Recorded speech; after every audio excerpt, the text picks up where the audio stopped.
स्वास्थ्य मंत्रालय ने कहा, देश में कोरोना महामारी की स्थिति में हुआ सुधार, लेकिन कोविड उपयुक्त व्यवहार का पालन जरूरी।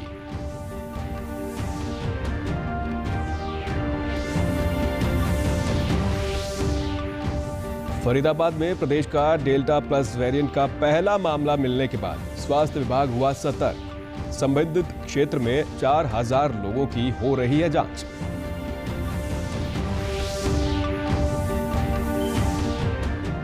मुख्यमंत्री मनोहर लाल ने केंद्रीय पर्यटन राज्य मंत्री प्रहलाद पटेल से की मुलाकात। कुरुक्षेत्र के ज्योतिसर में बनाया जाएगा गीता और महाभारत पर आधारित वर्चुअल म्यूजियम।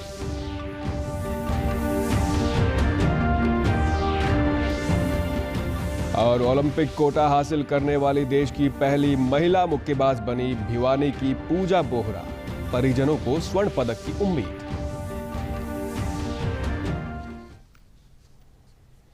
नमस्कार, मैं सुरेंद्र कुमार। अब समाचार विस्तार से। स्वास्थ्य मंत्रालय ने एक प्रेस वार्ता में कहा है कि देश में कोरोना संक्रमण के नए मामलों में पिछले एक सप्ताह से 17% तक की कमी आई है। मंत्रालय के प्रवक्ता ने बताया कि देश में कोरोना वायरस अभी भी बना हुआ है और वायरस को फैलने से रोकने के लिए संक्रमण की चेन तोड़ना जरूरी है। इसके लिए अभी भी कोविड उपयुक्त व्यवहार का पालन करना चाहिए। वहीं नीति आयोग ने कहा है कि महामारी की स्थिति में सुधार है, लेकिन अभी सावधानी जरूरी है। अभी पार्टी करने और जश्न मनाने का समय नहीं आया है। 87,000 एवरेज केसेस देश में डेली रिपोर्ट हो रहे थे, वह अब घटते घटते 48,434 केसेस हो चुकी है। अगर हम देखें कि पिछले हफ्ते के कंपैरिजन में इस हफ्ते कितना डिक्रीज हुआ है, तो उसमें भी यह डिक्रीज की एक औसत परसेंटेज बनी हुई है और हमने पिछले एक हफ्ते में 17% decrease in average daily new cases reported देखा है। देश में कोरोना के मामलों में लगातार गिरावट दर्ज की जा रही है। देश भर में 102 दिनों के बाद नए मरीजों के मिलने का आंकड़ा 40,000 से कम हुआ है। पिछले 24 घंटों में लगभग 37,000 से अधिक मामले सामने आए हैं।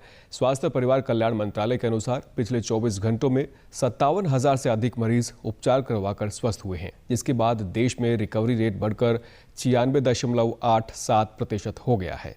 वहीं देश में वैक्सीनेशन का आंकड़ा अब तक 33 करोड़ को पार कर चुका है। केंद्रीय स्वास्थ्य मंत्रालय द्वारा जारी ताज़ा आंकड़ों के मुताबिक कल 52,76,000 से ज़्यादा कोरोना टीके की खुराक दी गई है। प्रदेश में भी कोरोना से स्वस्थ होने वालों का आंकड़ा 7.5 लाख से अधिक हो गया है। सक्रिय मामले भी घटकर 1,593 रह गए हैं। अब रिकवरी रेट बढ़कर 98.57% हो गया है। प्रदेश में अब तक कोरोना टीके की लगभग 86,07,000 से अधिक खुराक दी जा चुकी है। कोविन 5 महीनों के भीतर ही दुनिया का एकमात्र ऐसा प्लेटफॉर्म बन गया है जिसके 300 मिलियन उपयोगकर्ता हैं और 100 मिलियन लोगों ने हिट किया है। इसके साथ ही कनाडा, मैक्सिको, नाइजीरिया और पनामा सहित करीब 50 देशों ने अपने टीकाकरण अभियान के लिए कोविन जैसी प्रणाली में दिलचस्पी दिखाई है। भारत ओपन सोर्स सॉफ्टवेयर मुफ्त में साझा करने के लिए तैयार है।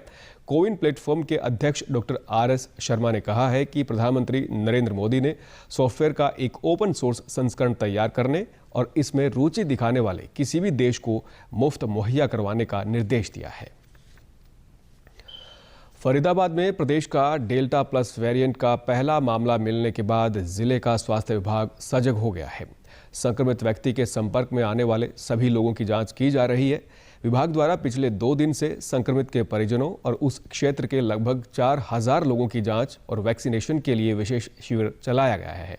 सिविल सर्जन ने अनुसार फिलहाल उक्त व्यक्ति के परिजन जांच के दौरान स्वस्थ पाए गए हैं, जो कि राहत की बात है। ESI मेडिकल कॉलेज के माध्यम से जब हमें इसकी सूचना मिली है तो उस एरिया को हमने सबको हाउस टू हाउस सर्वे वहाँ करवा दिया गया है और वहाँ जितने भी ILI के केसेस थे, गला खराब खांसी के जितने भी केसेस थे, उन सबके सैंपल हमने कल भी लिए हैं और बचे आज भी लिए हैं।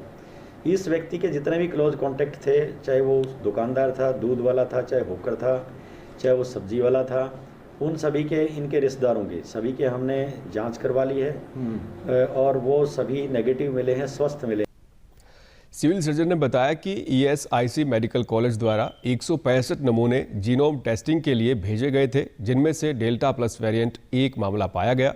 बल्लभगढ़ वासी संक्रमित व्यक्ति IT प्रोफेशनल है और दिल्ली में नौकरी करता है। इन्होंने सैंपल भेजे जिनमें से एक में ये जीनोम सीक्वेंसिंग के आधार पे इसमें म्यूटेशन इस केस में मिला है हमारे पास।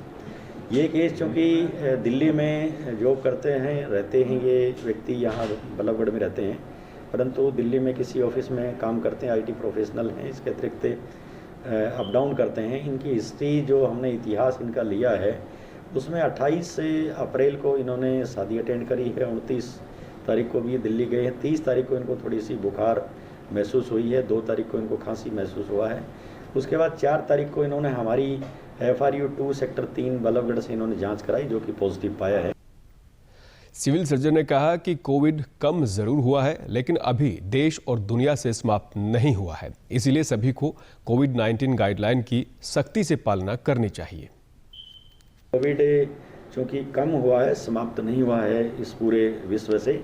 जैसा कि मैं पहले भी कई बार आपके चैनल के माध्यम से पब्लिक को आगाह कर चुका हूं कि वायरस अगर एक भी है पूरे दुनिया में इस धरती पर, तब तक उस वायरस को, उस बीमारी को हम ख़त्म नहीं मान सकते हैं। इसलिए इस बीमारी को समाप्त करने के लिए हम सबको संयुक्त रूप से मिलकर के प्रयास करना पड़ेगा। मुख्यमंत्री मनोहर लाल ने आज नई दिल्ली में केंद्रीय पर्यटन राज्य मंत्री प्रहलाद पटेल से मुलाकात कर प्रदेश में वर्चुअल म्यूजियम व अन्य पर्यटन परियोजनाओं पर प्रगति व कार्य के बारे में चर्चा की। बैठक के बाद मुख्यमंत्री ने पत्रकारों को बताया कि कुरुक्षेत्र के ज्योतिसर में गीता और महाभारत पर आधारित वर्चुअल म्यूजियम बनाया जाएगा। ये म्यूजियम केंद्र और राज्य सरकार मिलकर बनाएंगे। इसके अलावा उनसे कृष्णा सर्किट और 1 और 2 पर भी चर्चा की गई। कुछ हरियाणा के अंदर जितनी हमारी डिमांड्स थी, जितनी हमारी योजनाएं जो अभी अधूरी हैं, उसके बारे में श्री प्रहलाद पटेल जी से हमने बातचीत की है। तो श्री प्रहलाद पटेल जी ने बहुत सी चीजों को एक प्रकार से क्लियर किया है, चाहे वो कृष्णा सर्किट 1 हो। भिवानी जिले के गांव नीमड़ीवाली की मुक्केबाज पूजा बोहरा 75 किलोग्राम भार वर्ग में ओलंपिक में खेलेंगी। इन दिनों पूजा इटली में टोक्यो ओलंपिक की तैयारियों में जुटी हुई है। पूजा देश की पहली महिला मुक्केबाज है जो ओलंपिक का कोटा हासिल कर देश के लिए खेलेंगी। इससे पूर्व मैरी कॉम ओलंपिक खेलों में रेड कार्ड से एंट्री पाने में सफल हुई थी। भीम अवार्ड से सम्मानित पूजा इन दिनों आबकारी एवं कराधान विभाग में इंस्पेक्टर के पद पर तैनात हैं। पूजा के कोच भीम अवॉर्डी संजय शोराड़ ने बताया कि पूजा जब कॉलेज में पढ़ती थी उस समय वे बास्केटबॉल खेलती थी। इसके बाद उनके कहने पर पूजा ने मुक्केबाजी को अपनाया और सफलता की सीढ़ियां चढ़ती गई। हर कोई क्वालिफाई करके आता है, अच्छा ही होता है, लेकिन मेन है चाइना है, पोलैंड है, USA है, जो मेन खिलाड़ी हैं वो, लेकिन उनसे सबसे खेली हुई है, ऐसी बात नहीं है। कभी जीती है, कभी लूज़ किया है, तो 3-2 से किया उसने। उम्मीद भी तैयारी कर रही है, उसका कॉन्फिडेंस बढ़ा हुआ है, तो 100% मेडल लेके आएगी। पूजा के परिजनों ने बताया कि उन्हें उम्मीद है कि पूजा ओलंपिक में स्वर्ण पदक जीतकर देश का नाम रोशन करेंगी। एशियन चैंपियनशिप में गोल्ड मेडल लिया है और बहुत अच्छी तैयारी कर रही है और अब इटली गई हुई है, कल इटली गई है और हमें पूरा विश्वास है वो देश के लिए जरूर गोल्ड मेडल लेकर आएगी। जी तो बहुत खुशी हुई सर, मेडल लेके आओगी, इतना तो हौसला हमने भी सर, उसने भी बहुत प्रैक्टिस करा सी।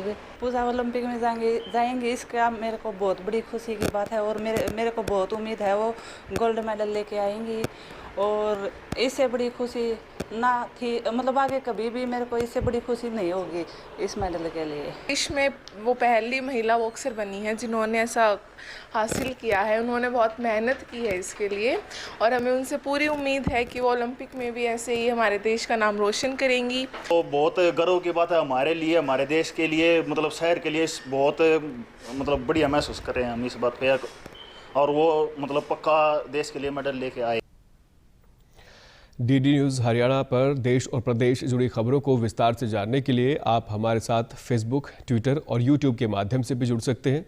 हमसे जुड़ने के लिए आप हमारे सोशल मीडिया हैंडल को भी फॉलो कर सकते हैं। अब आप अपने मोबाइल फ़ोन से QR कोड स्कैन कर हमारे यूट्यूब चैनल पर सीधे पहुंच सकते हैं। स्मार्ट सिटी की तरफ एक और कदम बढ़ाते हुए करनाल में वाईफाई युक्त प्रदेश की पहली स्मार्ट रोड पर सांस्कृतिक गलियारे का निर्माण करवाया जा रहा है।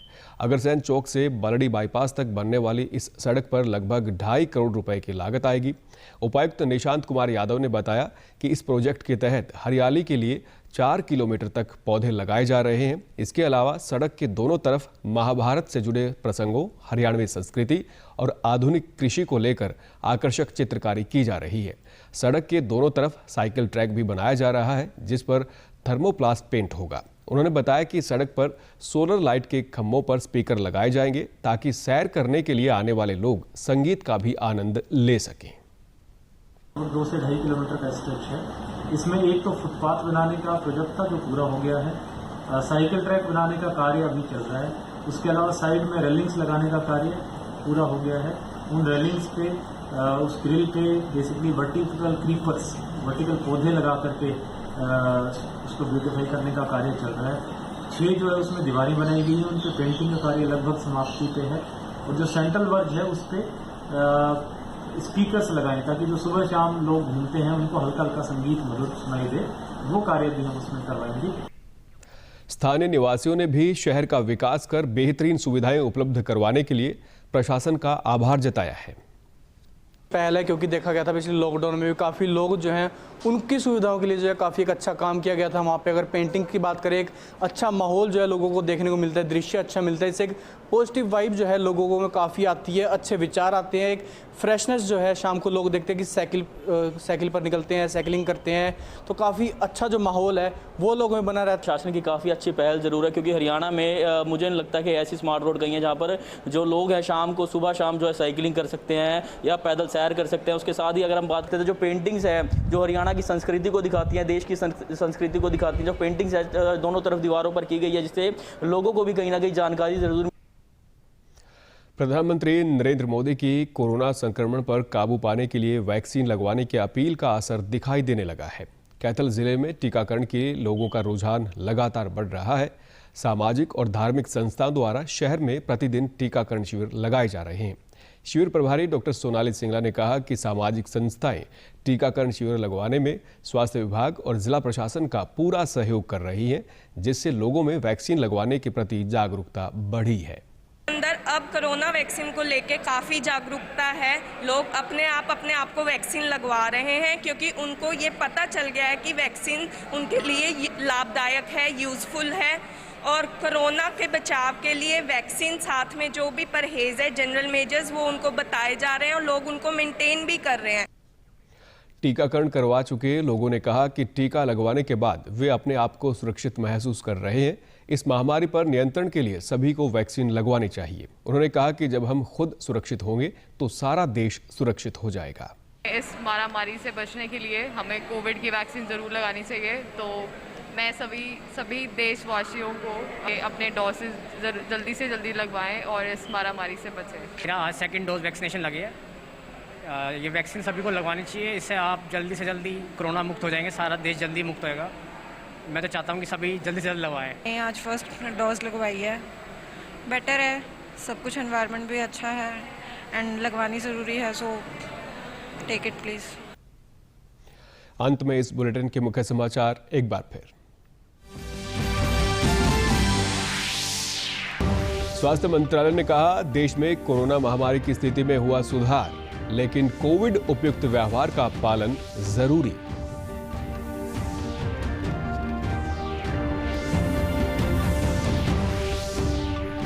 फरीदाबाद में प्रदेश का डेल्टा प्लस वेरिएंट का पहला मामला मिलने के बाद स्वास्थ्य विभाग हुआ सतर्क। संबंधित क्षेत्र में 4000 लोगों की हो रही है जांच।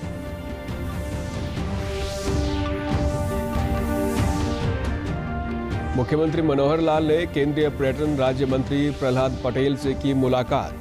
कुरुक्षेत्र के ज्योतिसर में बनाया जाएगा गीता और महाभारत पर आधारित वर्चुअल म्यूजियम। और ओलंपिक कोटा हासिल करने वाली देश की पहली महिला मुक्केबाज बनी भिवानी की पूजा बोहरा। परिजनों को स्वर्ण पदक की उम्मीद। सभी दर्शकों से अपील है कि आप जब भी घर से बाहर निकलें तब मास्क जरूर पहनें, 2 गज की दूरी बनाए रखें और एक नियमित अंतराल पर अपने हाथ धोते रहें। और अगर आप पात्र हैं तो टीकाकरण अवश्य करवाएं, तभी आप कोरोना महामारी से बच सकते हैं।